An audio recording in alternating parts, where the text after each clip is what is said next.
over the last few days, I have been having some issues with some of our brothers and sisters from South Africa, and it has to do with their just ended elections, where some of them feel that some people are not happy with how the elections went because they've lost the opportunity to come to South Africa. And all attempts to make them understand that that is not really the case has proven futile, with a lot of them displaying their ignorance in the comment section.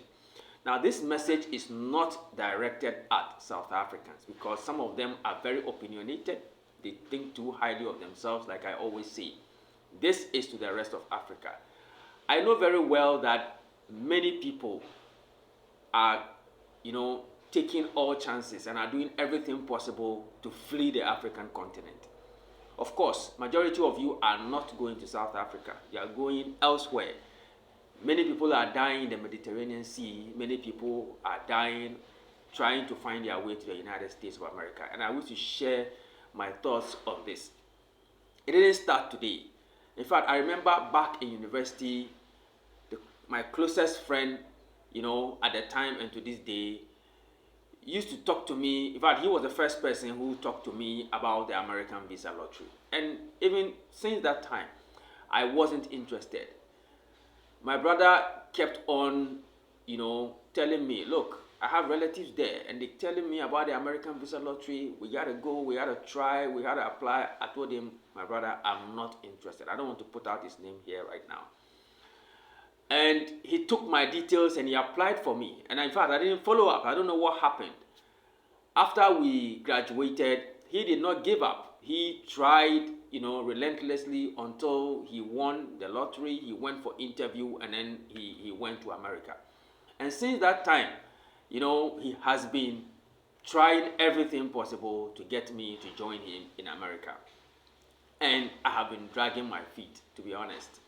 Because when I wrote my last paper back in 2008 at the Great Hall of the University of Ghana, I was very clear in my mind that I was going to make it in this country. It's not all of us who have this mentality of making it in Africa. I know that based on your level of understanding and based on your exposure, some people never dream of making it in Africa. And some people have also faced some challenges that makes them feel that it is impossible to make it in Africa. So instead of making too many videos responding to some ignorant South Africans, I'm going to spend some time to tell you about myself, how I survived the system in my country, Ghana, and how you can also survive it. Because I see so many creators, convincing people that there are a lot of opportunities for them out there. I don't deny it. I follow some creators like Tips and Gist. I know there's Dr. Lawrence. There are a lot of people. There are some agents here and there who are teaching people how to flee the African continent.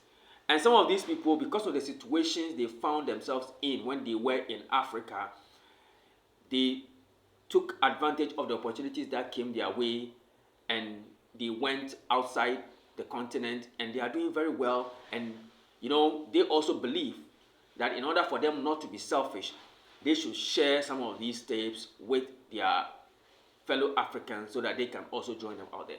I don't have a problem with them, but I think it is also very imperative that those of us who stayed, those of us who have survived the system and are still hustling in the system, we should also share our success stories. We should share our challenges with the rest of you. And perhaps that is going to guide some people, and perhaps that's going to teach some people in South Africa that we have not been sleeping all this while, and we have been hustling, we have been minding our business all this while. And that is why some of us are pained when they pass ignorant comments to suggest that we want to come to their country. We have not been interested in traveling to America. Some of us have not been interested to travel to Europe for the past 20 or so years. What makes you think that we'll be interested to come to a xenophobic country, a country that does not have respect for basic human rights and the value of the African people? That is the last on my list of countries that I would love to visit one day. For now,